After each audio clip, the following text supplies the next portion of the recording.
um, and it's based on the basic fear that each type has. So I figured just today we'll just do a quick run through of the 9 types. Did you get a chance to figure out what your predominant type is? Yes, it said type 8. Yeah. Okay. So I have no idea what that means. Okay. So we'll go through that. Now, here's the Okay. thing. When I was doing premarital counseling with couples, Mhm. I only use the Enneagram, right? And they got 4 sessions. And Okay. uh, what I would tell them to do with their report is for the predominant, like what was your score for type 8? I don't know because I just did. The only reason I even looked at my number for Enneagram was the IBQ follow-up test. Requested that at the end of the test. Yeah. So I'm like, oh, I don't even know what I am. So I had to go find the 8 and then plug it in. But I don't even know any more of the information. Hey, that's fine. We'll go through. What IBQ were you? I don't know. Okay. That's all right. There's social. Helen Palmer likes to be used one-on-one. The Enneagram Institute use sexual, but it doesn't mean romantic sexual. It's more like excited and feeling Like your connection. Eros, Yeah, like your exactly. Eros energy. Yeah. Right, versus Okay. Chronos. Exactly. Okay. And then there's self-preservation. And just like, with the Enneagram, we have parts of all 9. That's what I love about it. We're not just stuck like with the Myers-Briggs that I used to use years ago. Yes. So let's just kind of go through it. You can see the screen now, right? Yes. All right, good. All right, well, I'm going to skip through this. So these are the 9 types. Okay. Type 1, in this particular slide from the Institute, is the reformer. Mm-hmm. I prefer Helen Palmer's language. And I don't know if it's still available, but I don't know if you can see this. This little book is really good. Okay. It's a very thin, it's called a Pocket Enneagram by Helen. Okay. Very thin, but it's very Okay. succinct and it's very good. Okay. Helen Palmer is what we call of the narrative Enneagram. In other words, she doesn't give tests, right? What she does is interview people. And I've got a very brief questionnaire that a friend in one of those IFS Enneagram classes, she was studying to become a narrative Enneagram coach, and she gave me some of those narratives. And I have from another very short book, and this is why you don't have to like build a library. Yeah. But this book too, The Essential Enneagram, Okay. by David Daniels. Okay. Also a very thin book, but this assessment up front is just 9 paragraphs. So it's succinct. Again, and normally what I do with people, and I'll probably shoot it to you too, is I have, copies of these pages and I'll send it to you. And same thing, read all 9, which one really stands out as predominantly you. And Yeah. hopefully it's not numbered, it's letters. So you don't know which, and they're out of order. So you won't know which is which. And hopefully that'll line up. So again, back to this diagram, the perfectionist. 2, helper or giver, is a good description. The 3, I like the achiever. She uses performer. 4, the individualist. She uses the tragic romantic. I think I like better. And you'll see when we go through it. Okay. 5, the investigator or the observer. 6 is the loyalist or the trooper. But also, they're the most fear-based of all the 9. 7, the enthusiast is really the best description. She uses the epicure. I don't like that word, but the enthusiast. Okay. I met somebody at when Hannah and I were at the Costa Rica retreat. There's a therapist there from California. And we spent just a couple of mornings having breakfast with her, and I knew right off the bat. I said, "Do you know your Enneagram type?" She said, "I'm a 7." I said, "Yeah, you are." I mean, you could just tell they are the ultimate optimist. There are no problems, which is why they're the ultimate optimist. They don't deal with the feelings, right? Oh, yeah. And 8 here is the challenger. I've seen it called the disruptor, or the boss. Mm. All right. Either one works. And 9, the peacemaker. That's pretty standard. She uses the term the mediator. So Okay. you can see, number 1, it's in a circle, which means we have all 9. And Mhm. whatever our predominant one is, it's in this Greek. It's where the Enneagram comes. This is an Enneagram symbol. It's an ancient Greek symbol. Mm. Um, Mhm. and the Enneagram is actually thousands of years old. It's been refined over this time period in the spiritual community, predominantly over the last couple of hundred years. And it really rose in popularity probably the last 50 years or so, and broke out of the spiritual community more into the psychological community. But there's a reason why they line up this way. So each type, in integration mode or growth mode, goes to another one. So I'm a 2, like I said. So when I'm in integration, and I'm growing, I take on the higher levels of development of type 4. In other words, I get more in touch with my emotions and more in touch with my needs rather than focusing on other people's needs and their emotions. Okay. All right. So a Okay. type 3 is tied in the inner triangle, 3, 6, and 9. Mm. So that's the inner triangle. Type 4, either goes to 1 or type 2, depending whether they're in integration and growth or whether they're stressed. Okay. A 2, when they're stressed, takes on some of the lower development levels of an 8. So, for example, where I'm conflict avoidant, if I'm Mhm. stressed, if I think somebody's messing with one of my people, Mhm. I will take people's heads off. And it's Mm. very uncharacteristic, Okay. Uncharacteristic. And like, I never knew that side of you. It's like, well, it is a side of me. Type 2s tend to avoid that. We don't want to be known as Mhm. belligerent or Mhm. conflictual, right? Mhm. But it's Mhm. part of us, and so Mhm. on and so forth as you go around the circle. This is just another, um, yet another description, but Yeah. a little bit of oriented. So, 1 is oriented to be rightful or righteous. The type 1s are the ones that are always in the protest movements, Okay. right? There's a right way and it's got to be just, or there's a wrong way. A type Yeah. 2 is oriented to, they're relational, they're connected. Many therapists or practitioners or coaches are type 2s, but not all are. Mhm. You're the 3rd type 8 therapist I know. Mm. Right? And I know the other 2 personally. So, so it's not unusual, right? Actually, this Yeah. 4 had worked with the 4th one. I didn't know her that well, but I know the other 2 very well. Tammy Sollenberger and her podcast. Mhm. She's a Yes. type 3. Oh, okay. So, she's an achiever, right? And she'll tell you, I've got 5 projects going at one time. That's why I got a podcast. I wrote a book. I got all this stuff. Yeah. And 4 is more oriented to be internal and isolated.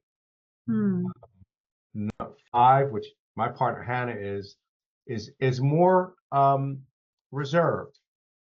Hmm. They're not as sharing of their feelings or their thoughts. They sort of keep it inside. A lot of scientists are type 5s. 6, the loyalists, are oriented to commitment. They're very loyal to their people. Um, Mhm. and it doesn't say it in this thing, but they're very nervous and suspicious. They tend to be worst case scenario type of Okay. people. So they want it, like a friend of mine is an energy healer. And when she started her practice, I did some coaching with her using the Enneagram. And she kept focusing on what could go wrong with building her practice. So it does actually come naturally to Yes. some people. Different characteristics come naturally to some people. Yes, And we're born hardwired for the predominant one. So you were born a type 8. Now, how it manifests is a function of early life experiences and trauma. okay. So there's another type 8 out there. I don't know what your politics are, but he is the ex-president who's running for presidency again. I don't mind sharing my politics, but he's a very unhealthy type 8. Yeah. Yeah. So he's always operating from those lower levels Yeah. of development for an 8. And you know, he was traumatized by his father. It was horrible. Yeah. You know, when I learned about his upbringing, I actually had compassion for the guy. I don't Yeah. like his behavior, but I understand why he's the way he is, right? Right. All right, so we already talked about the 7 and 8, you know, the leader and the boss. I work in my regular job for one of the healthiest type 8s I've ever known. Right? I do anything for this guy, right? And rarely, sometimes I've seen the darker side of him, of his type 8 behavior, but rarely. Um, and then, of course, 9 is the peacemaker, a friend up the street. She was saying she's a 9. And I said, you focus on other people's needs and not your own? Yes. Okay. Because in the narrative model, you know, sometimes people are not quite sure their type. And try to hone in on, all right, what is your focus of attention? Right. So in other words, I said to her, you know, a 2 can look a lot like a 9. It can also look a lot like a 6. But it's all on the focus of attention. Without a doubt, my focus is on other people's needs. Not other people's agendas. I'll say no if I don't feel like going to a particular movie or a restaurant that group wants to go. Like, you know what? You go. Like my supervisor for grief work, we kind of cross over that line between therapist and social relationship because I've been working with him for so long. And we're both really into jazz. And, you know, he told me who was at the Atlanta Jazz Festival yesterday. At first I said I was going to go. And then I texted him, you know what? I decided not to go. A 9 would have never backed out. Right. Yeah. But, you know, I was focused on my agenda. I wanted to stay home last night. I went for a big bike ride in the morning and I was tired as hell. Yeah. Yeah. So there's that. I want to get to the meat of it. Right. Oh, I saw that developed by age 4 to 6 years old. Oh, yeah, let's go one back. of my main things is the subconscious mind and when it's actually formed prior to age 7. Yeah. You know, 7 and younger. Yeah. Yep. So we'll look at that. All the types have a basic fear. Okay. Right? And we'll talk about that. And it's how do we get positive response from parents, our initial caregiver. Right. You know, what did we do to get those positive responses? Right. So again, I know my type the best because I know, you know, people pleasing, seeking approval. You know, and I grew up with 2 hypercritical parents who had their own wounding from their parenting. Right. I got punished a lot. I was an inquisitive, you know, precocious kid, and they had no idea how to deal with that. After my older sister, who you literally was so passive, she is like, you look up type 9 and it says Sandy Cohen. Just doesn't rock the boat. And I came along. Right? Oh, gotcha. I want to know everything. I want to learn everything. How does it work? What if you break it? You know, and I got, you know, hit a lot and shamed a lot. And that had a big, big impact. Yeah. One of the best questions I say is, what did we suppress to achieve acceptance from our primary caregivers? Yeah. That's this, right? And then what do we do, you know, to get positive responses from teachers and friends and peers? And all this is pretty much set. You know, I used to say by the time we're age 8, Mm-hmm. I lowered it a little bit here. Mm-hmm. And we all are born with this essence, like who we are at the core. So self-energy, Right. right? Right. And we lost that. We covered it up like clouds over the sun by these behaviors that we needed to feed our fears and the things we were avoiding because of those experiences. Right. And this comes from a great book by Sandra Maitre. Oh, yeah. There are triads, each in groups of three are in body, head, or heart triad. Again, we have all three of these. Oh, interesting. Yeah, Yeah. so you're a type A. You're going to be more in your body. Like you're going to go more by gut reaction than you will by feeling. Now, it doesn't you won't go with feeling or with thinking, but that's your Mm-hmm. dominant um, triad. I mostly operate from the feeling space. Yeah. Then this goes into that detail. All right, that's Yeah. a little bit. So this is really what I wanted to get to. All right. So, type 1, detail focused, a black and white thinker. But their strength, they create structure, they have very high ethics. Mm-hmm. Right? But this Mm-hmm. is the important thing. What is their basic fear? Mm-hmm. Errors, being bad or corrupt, and feeling unredeemable. Mm. So that's operating in their background. And they're doing anything they can to avoid it Yeah. um, with an ego fixation. Mm-hmm. Right? And that's using Enneagram Institute terminology. To me, ego's a part, right? So they just have a part that's fixed on, or the part is the harsh inner critic. Right. Right? That's the part I call the subconscious mind, the human instinct survival brain, which Nice. is the ego. It's our human instinct for survival. Right. And we There need for a reason. Yeah, we yeah. need it. Yeah. Inner critic, a strong judger of not only self, but others. Mm-hmm. And the wing is the type to either side of us, right? So you're an 8, you've got a 9 and a 1 wing. Mm-hmm. Now, no, I'm wrong. You have a 7 and a 9 wing, right? Okay. Because that's on Right. either side of 8. Right.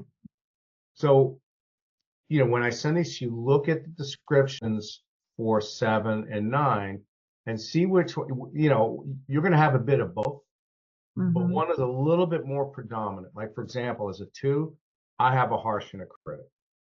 Mm. Right? Now, why? Just like we learn in IFS, to keep other people from criticizing, Right. right? Right. And for years I was a perfectionist. Well, that's the influence of my type 1 wing. Mm-hmm. Not every type 2 is that, but I have a stronger type 3 wing. Mm-hmm. That's why, marketing, I get out there. I like being recognized for successes. I like approval, but unlike most 3s, I'm not focused on looking good, either emotionally or physically. Where type 3, they're impeccably dressed, right? Mm-hmm. They want to show up, they want to dress for success. Yeah. All right. And everybody has a passion behavior, and this is our suffering. Right, comes from the Christian tradition of the passion at the end of Jesus's life. Mm-hmm. And type 1 is in with 8, 9, and 1 in the body triad. All 3 of them have a background of anger. Yes. Yep. And resentment. Right. But you'll see when we get to 8 of those 3 is the most expressive of their anger. Mm-hmm. Oh, Whereas, wow. So, whereas a 1 is going to be passive aggressive. oh, interesting. Right. Yeah. Yeah. And so will a 7. Yeah. And particularly a 9. Yeah. Okay. Their focus on attention. That's again how I would distinguish if somebody's not quite sure what's your focus. Somebody says, oh, I'm definitely focused on the right way to do things, what's right. We work with an account manager, and she was always getting on my case for not following the book. It's like, I said, Anise, I don't do rules. I just want to get it done. That's the type, right? That's the three wing. I just want to get it done. And it used to make her crazy because she's a strong one. Wants to be in line with what is good and sacred. That's why I said they're usually at the forefront of justice-oriented protests. And the virtue, what does a type 1 need? They just need serenity. That's what deals with their basic fear. It's just being at peace with not being perfect. All right. And we'll get to that at the end when I give the areas of development. So here's the type 2. Descriptions: caring, helpful, indispensable. I mean, on surface, that doesn't sound bad at all, but it can be, right? Right. Strengths are compassion, generosity, caring. Again, yeah, that's good, but it can be hurtful too, to the two or the people they work with. Right? It can land as intrusive. Basic fear of a 2 is being unlovable, being ignored, dismissed, and that their needs will harm relationships. And I can tell you, one thing I don't like to show up as needy.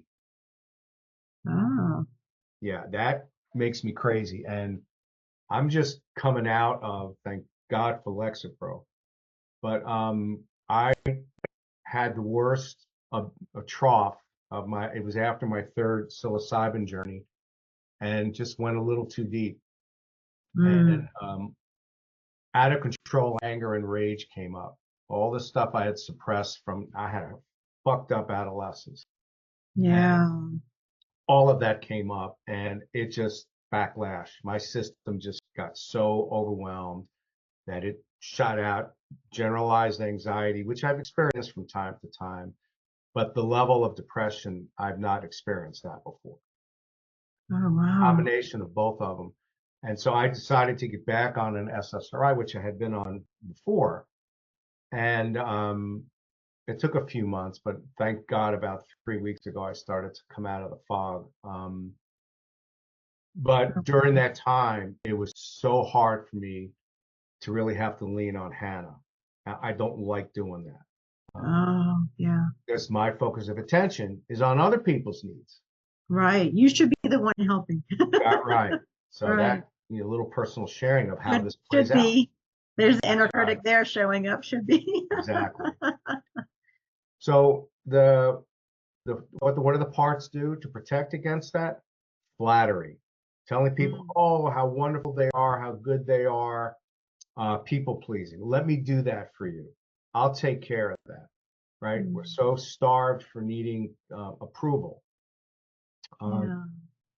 And what we lost was just humility. In other words, yes, I have the strength of compassion, generosity, and caring. It is my favorite qualities. But I need to be humble about that. Right? I'm not indispensable. Right? I literally have left jobs in the past thinking, how are they going to survive without me there? They did just fine. Right? So that's the thing. So the prime emotion in the background of a 2, a 3, and a 4 is shame. That's where the heart base, but in the background are exiles holding shame. And again, what do we want? To be needed, to feel loved, and to be appreciated. But humility is the way we're able to say, we just are that, right? We are lovable, and we do have needs, and we're appreciated for what we do. So now let's pick on Tammy. She and I have become good. We've become pretty good colleagues.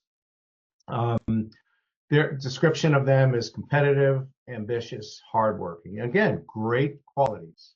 And that's my strong wing. And, you know, I'm still in my regular job. I'm getting out of it at the end of 2025 and just focusing on being a practitioner. Yeah. But in my regular job, I'm pretty competitive. I mean, I want to win. Mhm. You know, and that's a classic type 3. Mhm. Ambitious, hardworking, definitely. Strengths, efficient, quick, innovative, and they multitask like crazy. Mm. Even though I don't like multitasking, I find myself doing it all the time. Ah. Right. And Yeah. I don't think I'm very good at it, but it's hard for me not to have several balls in the air. Yeah. When I was in college, I played on a hockey team. I played in a punk band. I went to school full time and I worked on the weekends. Yeah. And so even going in multiple different directions, Yeah. that's interesting. Yeah.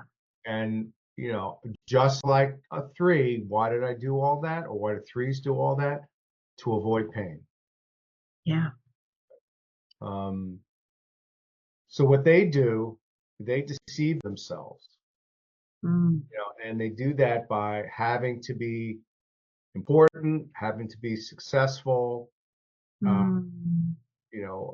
having to be the best, and instead of just owning their authenticity and their vulnerability.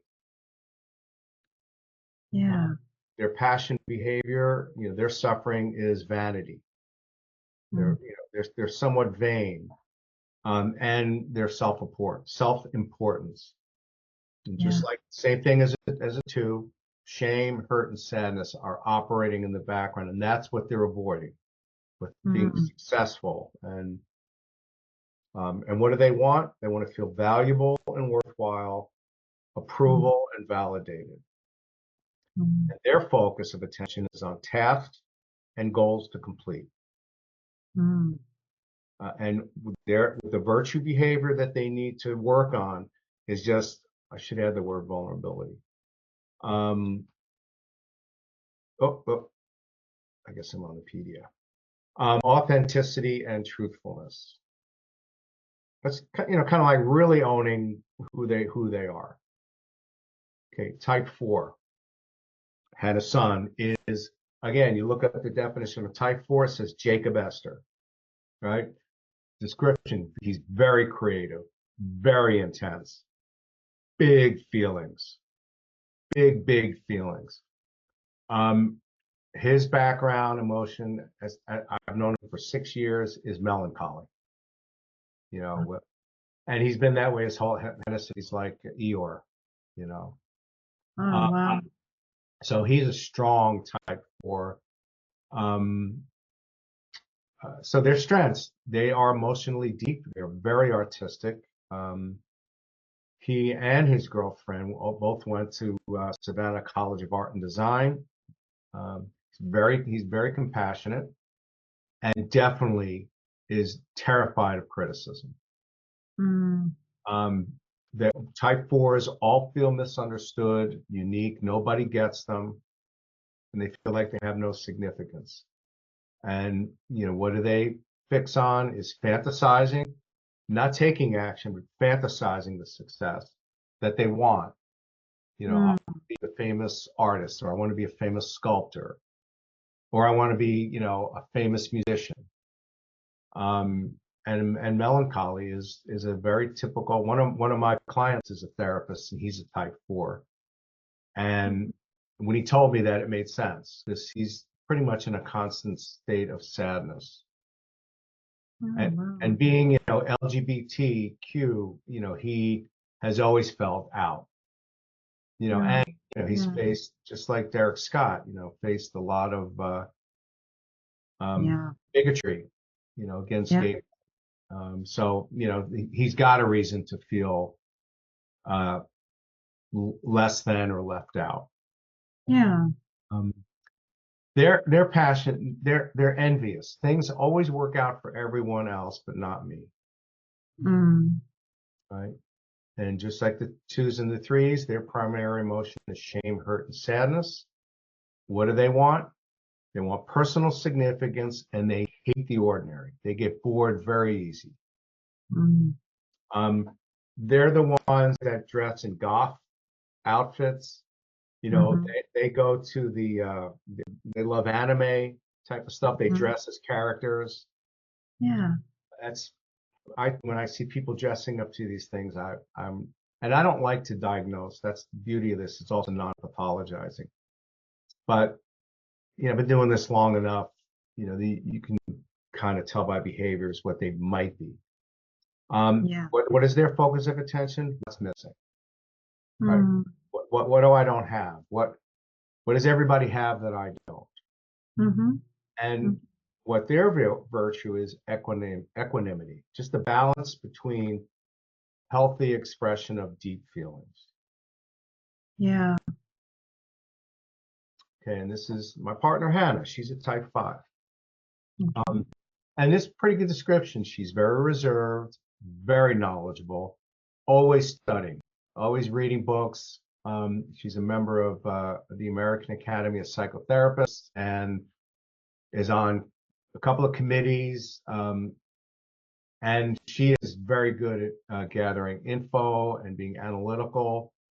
And I mean, she's emotional, but more the males than the females. This is sort of a sexist generalization, but a good friend of mine is an engineer and he's a type 5, and he is definitely emotionally controlled. I mean, he's just on an Mhm. even keel. Mhm. Um, Mhm. their basic fear is being empty, being ignorant, and senselessness. Um, different schools of Enneagram, they use the word for the fixation greed. I don't like that. Mm. They tend to hold on to their information because they're afraid if they give it away, who will they be without it? Oh, Right? wow. Which is why at one time I thought I was a 5 because I'm always researching, I'm always reading, but I can't wait to give it away. Ah, Right? To yeah. me, the best way to learn something is to teach it.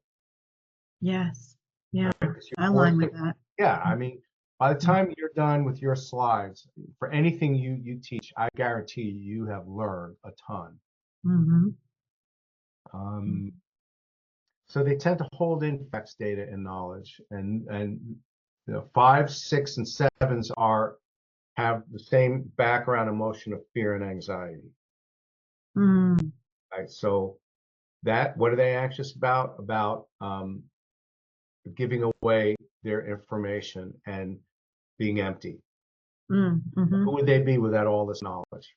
Right? Yeah. What do they want? They want to understand reality and the essence of things, which is why they do so much studying and reading and research. I mean, that's a wonderful quality. Yeah. Their focus of attention is gathering knowledge.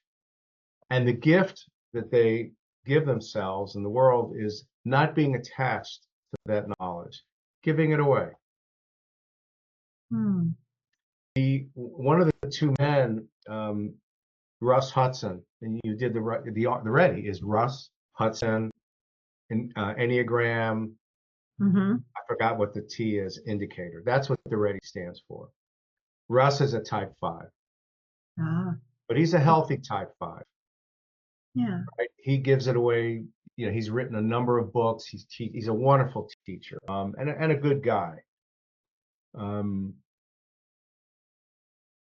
type 6. I told you about the friend of mine. She's an energy healer, and she eventually did do her own practice. But they're great at troubleshooting because they're going to look for where are the holes, Ah. right? Um, Yeah. they can be skeptical, but they're the most loyal. If you're in their circle, you are in. Yeah. Their strengths are they're insightful, knowledgeable, high integrity. But their basic fear is, all right, what will go wrong? What will be lost? And they Mm. feel like they never have support or guidance. They don't trust their own guidance. They got to get it from the outside. So they're always going to run it by 3 or 4 people. Does this make sense to you? Yeah, this is what I think I want to do. How would you do this? Yeah. Right. And their fixation is on doubts and worry. Remember, they've got their prime emotion of fear and anxiety. Mm-hmm. They're one and the same, fear and anxiety, but I guess it's fear is more fight and anxiety is just general angst. Mm-hmm. Mm-hmm. And angst is their passion. They're always sort of in a state of angst. But they want to feel solid and trusting. They want to trust their own inner guidance and they want to trust others. They're the ones that think who's going to pull the wool over their eyes. Yeah. And their focus of attention is what's the danger on the horizon. That's why I had a pretty good talk with one of my teachers, Joan Ryan, who with Tammy teach the Enneagram and IFS. And next time they do their intro, I would look into that. Okay. It's a very good. They each come it from their Yeah. but they also, like Joan has taken level 1, so she understands IFS very well. Yeah. But she's really an Enneagram consultant. And so I called her up one time, when I was feeling really anxious about something. And I said, maybe I'm not a 2, maybe I'm a 6, because this David Daniels book said that sometimes 2s and 6s can get mixed up. And first thing she said, what is your focus of attention? I said, well, right now, I'm kind of scanning for what can go wrong. She said, no, all the time. I said, oh, people's needs. She said, well, there's your yeah. Yeah. So that's but, really the key. Yeah. She's like, well, right now you're going through whatever it was at the time. She said, it's normal, to catastrophize about that. But once it passes, are you going to go back to that or other people's needs? I said, other people's needs. You're a 2. She said, I've known you enough. You're a 2. Don't worry about it. And what a 6 needs is courage. They need to be able to feel afraid and do it anyway. Oh, yeah. Yeah. Oh. Okay, 7. So they're great to be around. I officiated a wedding in Boulder last year, and the wife is a 2 and he's a 7. And again, textbook. Every weekend he's got 5 things going on at once, right? He's a great planner. Fun, more fun. What other fun thing can I do? And I told you the woman we met in Costa Rica, this is her too. Yeah. Very creative thinkers. They're very quick on their feet, great visionaries, great innovators. What they do is they start projects and they don't finish them. Ah, yes. And I've known entrepreneurs that literally said that, I get them going and then I get bored and I got to start a new project. Yeah. They're likely a 7, right? And their basic fear is boredom, deprivation, and being trapped. And what they're fixing on is anticipating and planning the next activity. Why are they doing that? Because they're totally avoiding their emotions. My dad was a 7. He's the ultimate optimist. He had a heart attack when he was 54. Sure, he was scared, but he knew he was going to pull through, and he did. He had colon cancer. They did some surgery. He knew he'd be fine, and he was. Yeah. Right. So, he was a classic 7. And their passion to cover the suffering is gluttony of it. The word used is gluttony. What does that mean? They're really gluttons of experiences. Yeah. And fear of missing out. Yeah. So I've got some 7 in me. I think my top 4, I think I'm 2, 9, 6, 4, and 7. And I can see 7 playing out often. And it shows out for me both in wanting experiences or things. Like I don't give a shit about, fancy car or a big house. I want to have an experience. Right? And fear of missing out. I got both of those pretty bigly. That sounds like Trump. Pretty significantly, right? Yeah. But sixes, fives, sixes, and sevens have the fear and anxiety. And what do Yeah. they want? They want to be joyful and feel satisfied, not free. No. This should be a Beautiful. comment.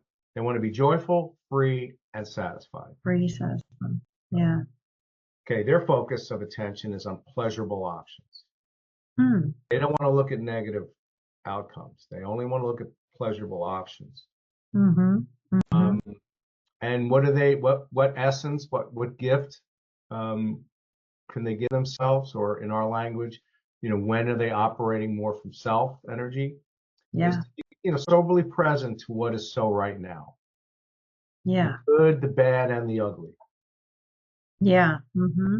And it's a perfect balance when they can.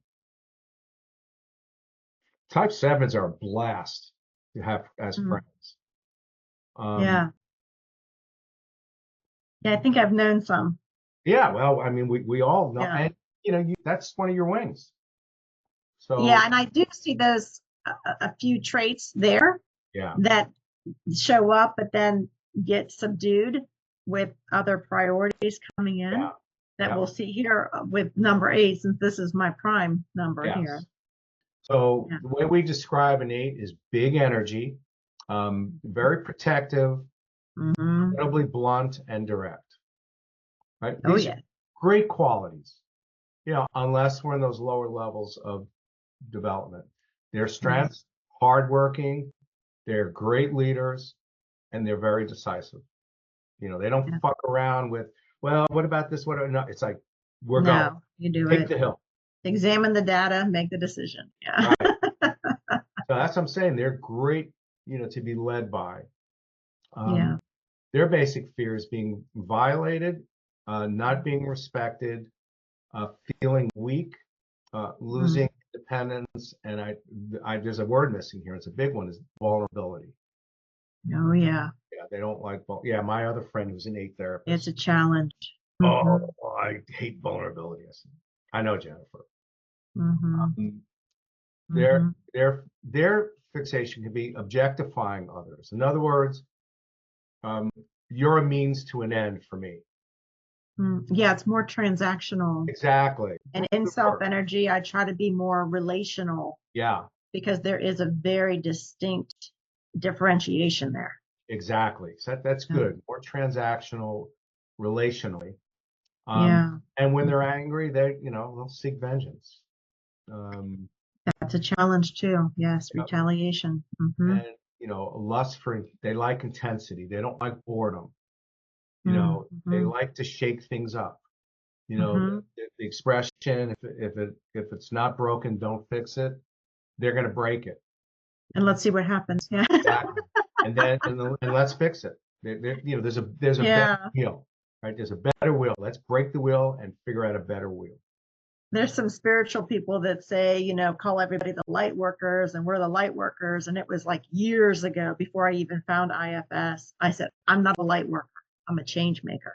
Yeah, and yeah, that's what it is. Yeah. Beautiful. Yeah.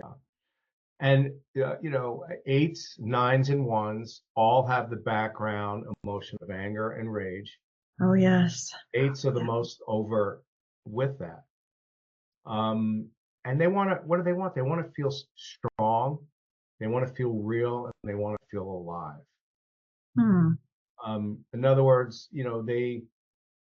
one of the words I see is lust. For type states, it's not sexual lust. It's just like Iggy Pop sang in the late 70s, I got a lust for life. That's a type. Yeah, I want to live. That's for sure. That's something Full that out, I said like for I'm living decades. full out, 100%. I want to live, and I'll mess up and get up and mess Yep. up and get back up, but at least I'm doing it, I mean, great qualities to have. Their focus of attention is power and control, right? So they want to be in charge. That's a challenge too. Yeah, Sure. to be balanced. The virtue they really are more self energy is allowing themselves to be vulnerable. Yeah. And you'll see in development how that's possible. And innocent. They don't have to know it all. They can surround themselves. A good type 8 leader surrounds themselves with the old cliche. I surround myself with people better than me. Yeah. Right? An Yeah. unhealthy 8 is always going to surround themselves with yes men and yes women. Yeah. Yeah. Exactly. Yeah. Let others know the way. Yes. That involves trust, though, you know. Yep. It does. Okay, so type 9, the last of the 9. Very approachable, very easygoing. You know, they tend to be self-deprecating, which, you know, can be, you know, certain humor. You know, I'm Jewish, right? So Jewish humor is all self-deprecating, but we don't beat ourselves up. It's just a form of humor. But for Mhm. type 9, they really do try to play small. Yeah. I think my late wife was either a 1 with a 9 wing or a 9 with a 1 wing. Huh. Yeah. So their strengths are warmth, insight, and sensitivity. Mm. But their fear is losing their world. They like a very safe world, and they don't want to lose their. Again, they don't want the boat to rock. Mm. Mm-hmm.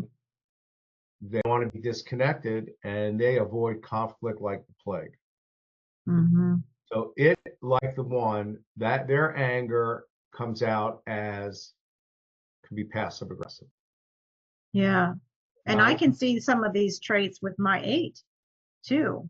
I'd oh, rather avoid conflict because if I get in it, I'm in it all the way. Like, so right. it's almost like this black or white kind of thing.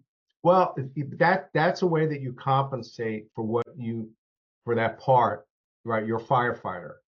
Right. Right. Firefighter. Remember, I'm a 2. When I get stressed, my firefighter, I have a rageful Mm-hmm. firefighter. So, you know, 8s and 2s there's a line to each other. Mm-hmm. This is a little bit different. You avoid conflict because you have another part that says it may not end up well. Yeah. So it talks the firefighter into not leaving the firehouse, right? I got to do the same thing. Yeah. But a Mm-hmm. 9, their firefighter is conflict is to be avoided. Somebody's pissed at me, I'm running like hell. Mm-hmm. That's Mm-hmm. the difference, right? Mm-hmm. What they'll do is they'll ruminate, daydream, but they won't take action, Oh. Huh. right? They'll think about what should do, but they'll procrastinate, you Oh, know, wow. Mm-hmm. and they'll daydream about what they want to do, and they'll fantasize about actions, but they won't do it. Yeah. Yeah. And you know, how do they deal with their suffering? They avoid action, right? Because if they take action and it doesn't work or it upsets somebody else, that's a big deal for them. So they just rather not do anything, and Mm. they tend to stay stuck. Hmm. Um, their prime emotion is also anger and rage, but they repress it, like I said, and they will more passively aggressively let it out. Yeah. What do they want? They want wholeness, they want peace of mind, and they want serenity, right? Mm. Um, but their focus of attention is always on the agendas of others. What do other people want? What do they want to do? Where do they want to go? And if they don't Yeah. want to do that, go there, they're still going to go because they don't want to upset their friends or their colleagues. Mm. Um, Well, you can really see polarizations here too.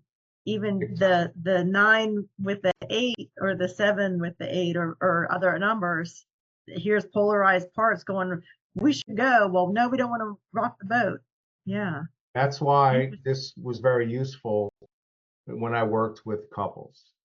Yeah. So they Yeah. can learn, you know, in that readiness, that's why I like it. There's a section, what gets a type, something I think they call in trouble in relationships. Oh.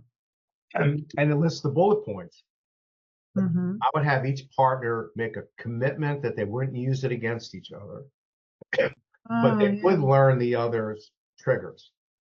Yes. So Yeah. to your point, you know, if you're an 8 and you were partnered with a 4, you know, Mm-hmm. you would know that likely in conflict, you'd have to tone it down because they hate criticism. They don't like Mhm. conflict. But you'd have to find a way to be true to yourself. I mean, conflict Yeah. is healthy, right? So that's where this is helpful. Mm-hmm. All right, so let's now look at the development plan for each. And again, I'll give you these slides. So for one, this is what the kind of practices they can take on. Their true nature is being wise, discerning, and patient. So that's the goal, is to be in self energy that is drawing from wisdom, that they're able to discern, and they can be patient. And they need to look out for one right way, because it limits options, right? Live for a higher purpose than righteousness, and really get to know their very active inner critical part without getting hits as attached in IFS language. When they get blended, being Right. able to unblend and learn a little bit more about what that inner critic is about. Yeah. So, in the work I did with my IFS therapist, I had to learn, and of course I learned it in also classes, that having two hypercritical parents, I learned to be hard on myself so that they wouldn't be hard on me. Yeah. I remember my sister was not as great a student. Mm-hmm. I was, a very good student. And I guess I must have observed them getting down on her. Mm. And I made the decision unconsciously that was not going to happen to me. Yeah. Right. Because as a two, I didn't like criticism. To me was unlovable. Yeah. So I developed a harsh inner critic before anybody on the outside had a chance to do so. Yeah. And give the gift of imperfection. That was a great book written by Brene Brown. Oh, I've never heard that Yeah, book title from her before. That's interesting. yeah, and it's practice making mistakes. Mm. Settle for adequacy, or what I tell clients. Ask that part if it's willing to for the next month be good enough instead of perfect. Yeah. That client has a manager who's best little boy, and literally has a clipboard, constantly checking up. And No. we got that manager to agree to learn what good enough is versus perfect. Yeah. Again, stop shooting on yourself. Yeah, I use that too. Yeah. Don't shit on yourself. That's right. I'm accepting of strengths and weaknesses, and schedule free time. They're very comfortable with free time. Hmm. Type two, is being good to themselves and knowing their personal needs and asking for those needs. I don't have that in here, but really getting comfortable with being uncomfortable asking for needs to be met, particularly in intimate relationships with partners or friends. Hmm. They need to nurture themselves, not just others. Mm-hmm. Self-care is not self-indulgence, which a lot of type twos, they, that's that, I can't take yoga. That's self-indulgent. No, they, because their friend across the street is in yoga and in massage and, goes on silent retreats, and you don't think they're self-indulgent. You think it's cool. Yeah. Yeah. Mm-hmm. Yeah. Type twos can really exaggerate that they're indispensable and they got to be everyone's friend. And it's an exaggeration. Mm-hmm. So I need to look at that. What is it? What part is feeling that I need to be indispensable? What part thinks it has to be everyone's friend? Mm-hmm. And then this is, list the needs that one has, and notice when you believe it's being selfish, Mm-hmm. and really ask that part is that really selfish? Are you putting yourself at the center of the universe, or are you taking care of a need by saying no to somebody? I'm going to my energy healer, or I'm going to my therapist, or whatever it is. Right. When when a type 2 says they're fine, really ask inside if that's the truth. And if not, risk sharing. No, actually, I'm not doing okay. Right? Yeah. So, notice when they're reaching out to others or rescuing when not asked to. And that's when I said earlier, that can land as intrusive. Mm-hmm. They just seem to know what other people need. Now, on a certain level, they are very intuitive, but it's better to say, do you need help with that? And it's okay if not. Yeah. And if they say no, back off. Mm-hmm. Right. Identify the need to flatter or seek approval, because that's covering anxiety. Get curious about what part is feeling anxious. And, switch from being a human doing to a human being. Love it. Yeah. Type 3. Their true nature is taking pleasure in existence and to value others for who they are being. Because they don't have to keep proving their worth. And notice of doing an urgent desire for activities covering the fear of worthlessness, which is a common background. I mean, they also have the background fear of shame and hurt, but the type 3 has more of a sense of worthlessness than 2 or 4. Practice letting go of goal setting. What comes up? And sit with that. Notice when success is sought to cover sadness or feeling inadequate.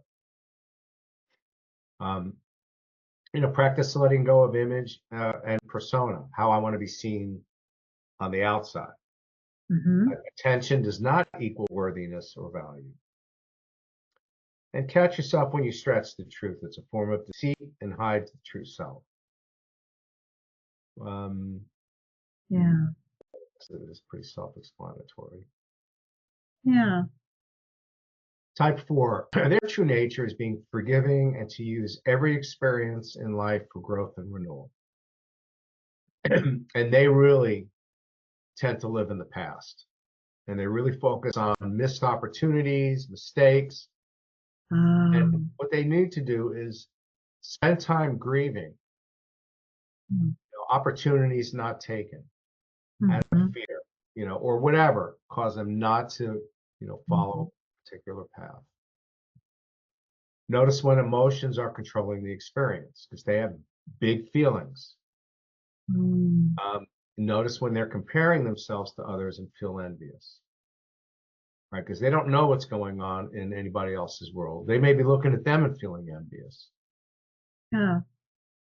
Acknowledge real gifts and talents, not the gifts and talents of others. Realize that feelings come and go. We are not our feelings. We have them. Right. Right. And they can really be wrapped in drama. So they need to learn to let that go and just develop coping skills with what's ever going on in life.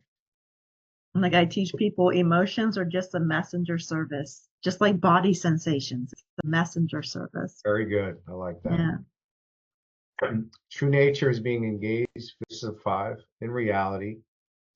They need to observe themselves, but also others, without judgment or expectations. And then notice when they're withdrawing into their heads and withholding thoughts and emotions, right, instead of sharing them.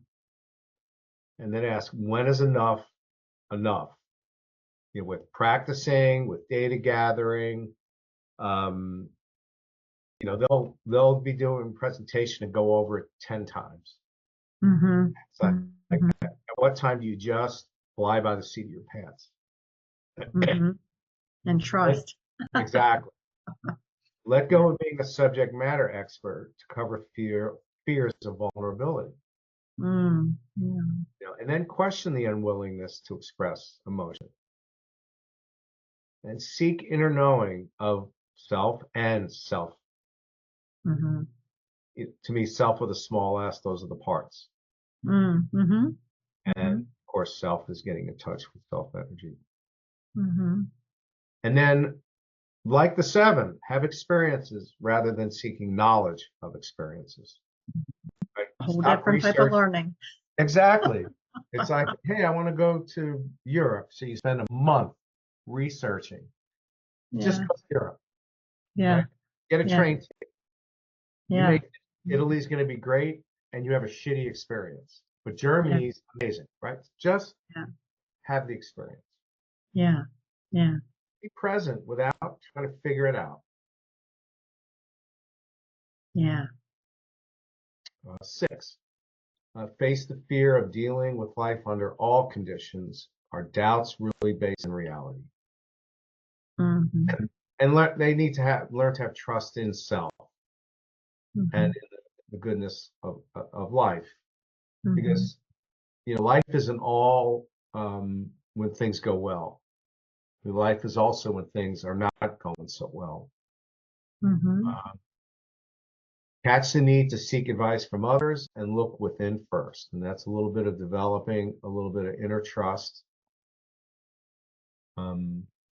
Process feelings of anxiety and terror, and create a support structure, friends and perhaps therapists. They tend to ruminate, and instead of ruminating worst case scenarios, maybe also imagine best case scenarios, Mm-hmm. and just be present for whatever reality shows up. Acknowledge the fear and work to befriend it, and get curious. What is fear's internal job? Yeah. Befriend your inner critic and the fortune teller managers. Mm-hmm. Try to stay present. What is true in this moment? Learn those parts' concerns and who they are protecting. Mm-hmm. Begin to trust your inner knowing and risk following it. And again, be afraid and do it anyway. Similar to the 9. Yeah. Now, 7, again, their true nature is being happy. That's wonderful. Mm-hmm. They Mm-hmm. want to add to the richness of everyone's experiences. But they need to catch themselves seeking excitement to avoid things, Mm-hmm. pain, grief, or making decisions. And they need to look out for mental evasions, like having multiple options, coming up with new options, or seeking new adventures. So they need to be present to whatever darker emotions are showing up for them. I don't use the word good and bad emotions. There's light emotions and there's dark emotions. Mm-hmm. And they're equally needed and good. Yeah, I call them fear-based emotions and love-based emotions. Oh, But very even good. love-based emotions can be triggers. It's amazing. Well, Everything's grief. going great. When's the other shoe gonna drop? Kind of thing. Yeah. I mean, in a lot of ways, grief is a love emotion because it shows we loved. Yeah. Right? When Yeah. we lose a pet, or we lose, a loved one or a Yeah. friend. Mm-hmm. And again, with support from close friends or therapists. And like the groom I told you about, cut down that busy schedule on the weekend. Mm-hmm. Take Mm-hmm. some time to go inside. And what comes up? I got to be doing something. I can't sit here. Going crazy, right? And be with their feelings. They come and go. And what I learned in coaching school 22 years ago, what you resist persists. Mm-hmm. And I use what you hate perpetuates because that's where your focus is, even what you're resisting. I'm stealing that. You like that? You can have it. What you hate, I'll share. that's good. Take the time when learning something new or completing tasks. Don't rush through them. Mm-hmm. They're also, I'd say, they're great at starting things but not finishing. Mm-hmm. Mm-hmm. And reduce pursuing fulfillment outside of the inner world. Mm-hmm. Okay, 8. Be strong and affect the world with compassion and humility. You know, Mhm. I said, I work for a very healthy 8. He's a very strong presence, very good leader, and he does so with compassion and humility. Mm. And let others initiate, and then wait and listen before taking action. So Mhm. it doesn't mean, you know, what an 8 wants to do is still not the best course of action, but sometimes they can't see everything. Mhm. Their colors have a certain lens, and somebody else may offer something that they didn't see before. Mhm. So the plan, what they intend to do doesn't change, but how they execute it may be altered because of other people's feedback. And as I Mhm. said, healthy 8s surround themselves with better, smarter people in Mhm. certain areas. Okay. Notice if insecurity is resulting in you stirring things up or escalating action or conflict. So when we feel the need to disrupt or stir the pot, you know, what's going on inside? What part is needing some attention? Mhm. Um, Mhm. be assertive and speak up, but do so without rolling over or dominating others. Right. So 8s are great at speaking up their truth in conflict, direct, and there's a way to do so without taking people's legs out from under them. Begin to accept that strength includes being vulnerable and expressing feelings. Uh, Mhm. is anger arising from feeling disrespected by somebody or losing independence? Is that really true? Mhm. Really being, you know, somebody not respecting me? Am I losing independence? If I am, is it worth getting angry about? You know, that type of thing. They can be very willful. Practice letting go of willfulness, not holding on to something or an intention so tightly. And that speeds up with like, I got this plan. This is what we need to do. And then Mhm. get other people with other expertise that come in and offer, oh, I didn't think about that. Great idea. Let's add Mhm. that. And then practice vulnerability first with safe people, because it's hard for an 8 to be vulnerable, right? Mhm. And then the bigger risk is then with others. Mhm. You know, when others you don't know well and they say, how you doing? And you're not doing okay, just say, you know what? I'm having a rough week. I'm having a Mhm. rough day. You know, my parent is not doing well. You know, I had a big argument with my partner or my friend or whatever it is, right? Um, Yeah. and then an inquiry, you know, what are the payoffs and costs of owning or controlling? Um, Mhm. so, you know, when I first started my coaching practice back in 2002, I would work with people when they were stuck with trying to move forward. And I would say, all right, I got a homework assignment. I want you to, you know, take your time and write out the payoffs of doing Mhm. it and not doing it. And what are the Mhm. costs of doing it and not doing it? And then, Mhm. you know, work with that. Mhm. And they got to see from what came up for them. If the payoffs are higher, then sometimes if the payoffs of not doing it, then don't do it. Mhm. Um, if the payoffs are higher and the cost is afraid of failure, then we did some work about the 4 types of fears that tend to show up when people take on a new project or whatever. Mhm. And then a 9, their true nature is being a clearing for serenity, acceptance, and vitality. And they just need to notice when are they agreeing, disagreeing, going along, not going along, and is that about how others will respond to them? Mhm. In other words, you know, they don't really like Mexican food, but their friends want to eat from Mexican, and they just go along rather than Mhm. saying, you know, I hate to be stick in the mud. Mexican's not my favorite. I mean, if you guys still want to go. I'll I'll eat a salad. I'm sure there's something on the menu I could tolerate. Mhm. But a 9 typically will just go and order a taco and hate it. All right. Yeah. All right. Notice when you're discounting yourself, you know, let go of going along and not speaking up, Yeah. and have their own agenda. And then when they feel like withdrawing, step up, go out, take action. And they have to work on conflict avoidance. Listen first, acknowledge what the other has to say, and then speak their truth, in a healthy way. And if somebody is coming at them, violating a boundary, then they say, stop, that's whatever. Calm down, let's take an hour time out. Let's come back to this when you're not feeling whatever. Or I feel attacked right now. Let's just take a break. Stop repressing anger and express it in healthy ways. And when I work with clients, it's like the easiest way, that doesn't work for me. That's it. That doesn't work for me. You're being very critical of me. It's okay to criticize what I did. That's okay. But I'm not my behavior. How could you be so stupid? Excuse me, that doesn't work for me. I am not stupid. What I did was thoughtless. I get that. I'm on board with that. Right.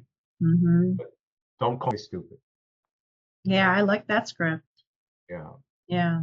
Accept that we are all equally important and have something to contribute. And for 9, they just got to be present and just do it. Yeah. That's it. Yeah. Well, that makes a lot of sense. And in talking about parts in our system, they're fear-based, but this is why certain people have this tendency to kind of lean this way or lean that way.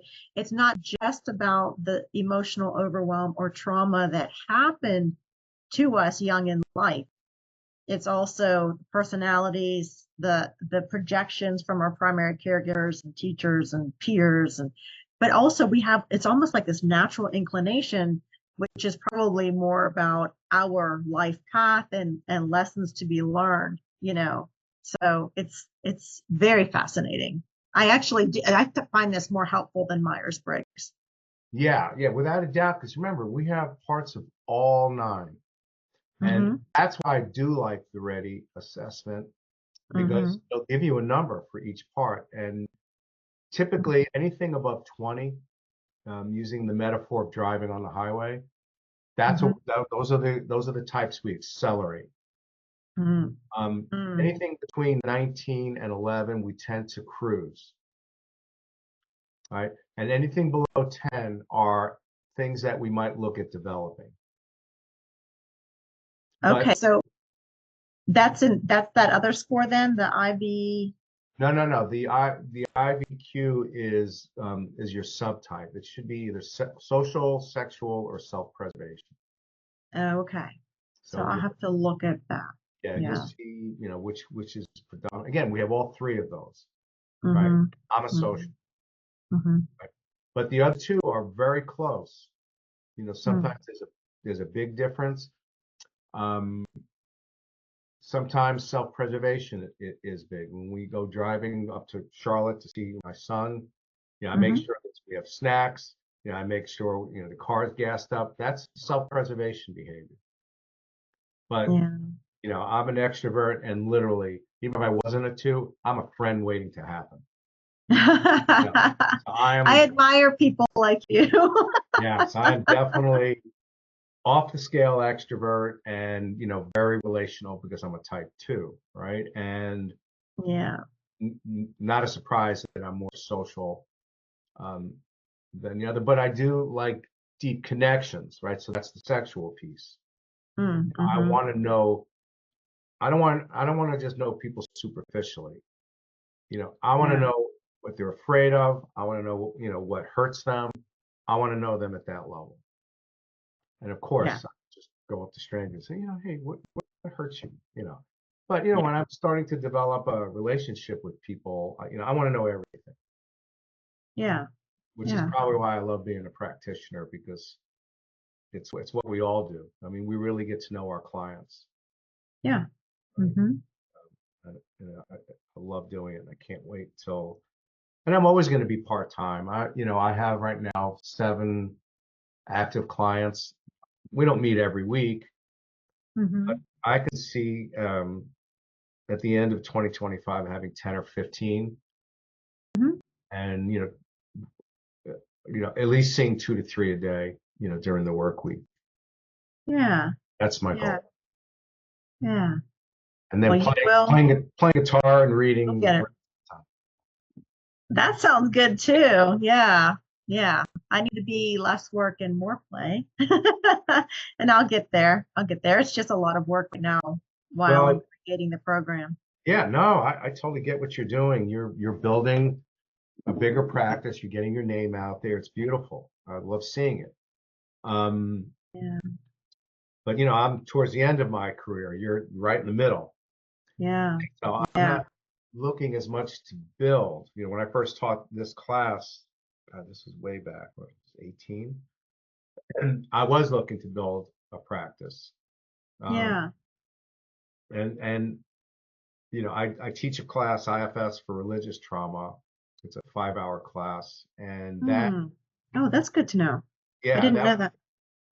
that was for marketing, and I'll probably do it again. I don't know when, but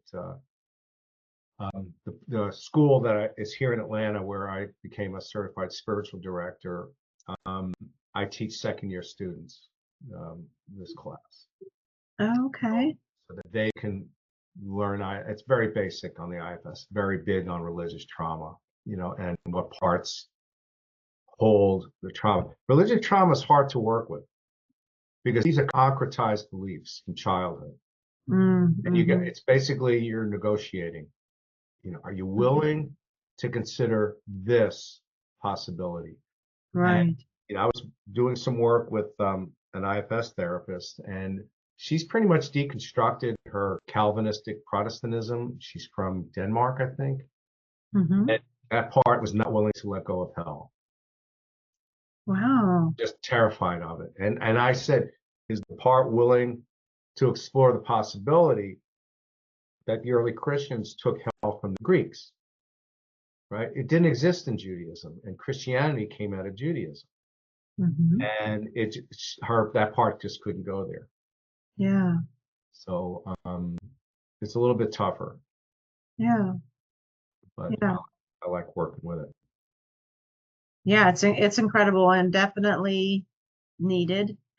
Yeah, Yeah, it's moral injury. When I came across the term moral injury, I'm like, oh, now I have the term for it. That is why it's so deep. The pain, the wound is so deep. yeah, yeah. Yeah. So in a nutshell, the Enneagram is what we do. Mhm. IFS is why we do it. Hmm. Right? Is it how we do it? Yeah, IFS is how we do it, with kind of acknowledging the parts and bringing them to the present moment and healing the core wounds. exactly, exactly.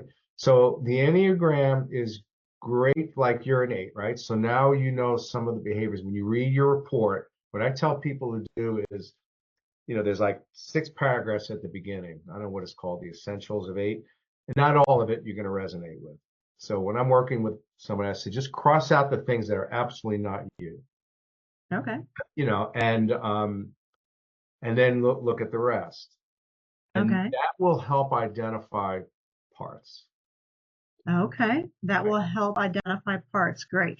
So what we're crossing out, not us, what is left. So maybe highlight what is us, and that will help to start identifying parts. Yes. Okay. Because I teach a lot with externalizing parts and different ways of getting in touch with parts, because some people really have difficulty doing that. Yeah. And the big thing from these slides is look at, not in the development plan, but, back here. I turned it off. But, That's what do they great. fear? What What do what they is their fear? basic fear? Mm-hmm. And what is their focus of attention? Uh-huh. Right? Uh-huh. Yeah. And Yeah. that's going to be near Mm-hmm. parts. So, for example, if I'm working with somebody, like I already told you, one of my clients is a 4. I have a Mm-hmm. pretty good sense of what parts are going to show up, but I don't ask them about that part. Mm-hmm. Mm-hmm. I just make a mental note. I may run into this somewhere along the way. Mm-hmm. Um, And I also know I likely won't run into this part because that's a type 6, right? Or a 7. And in his case, he has no qualities of a 7. Right? He has a part that won't let him have joy. You know, and that's a 4. That's a classic 4, melancholy. Everybody else has fun, but not me. So when that showed up, I was not surprised. Oh, I see. So that's how they kind of work together. Yeah. And last thing before we go is you probably know about this book. I think this is Altogether Us, this giant book. Yes, I've heard of that. Right. Tammy and Joan, I think this is the one with their chapter in it. And it's about IFS and Enneagram. Yeah. Okay. Let me see. IFS, play therapy. Okay. I'm sure it's in here because I bought this book only for their chapter. Big ass book. Yeah, it's the last chapter, chapter 25. IFS and the Enneagram, connecting to parts using the Enneagram map. Okay. Yeah, it's a 22-page chapter, worth the cost of the book. Okay. Yeah, Okay. that's great. Great. That's it.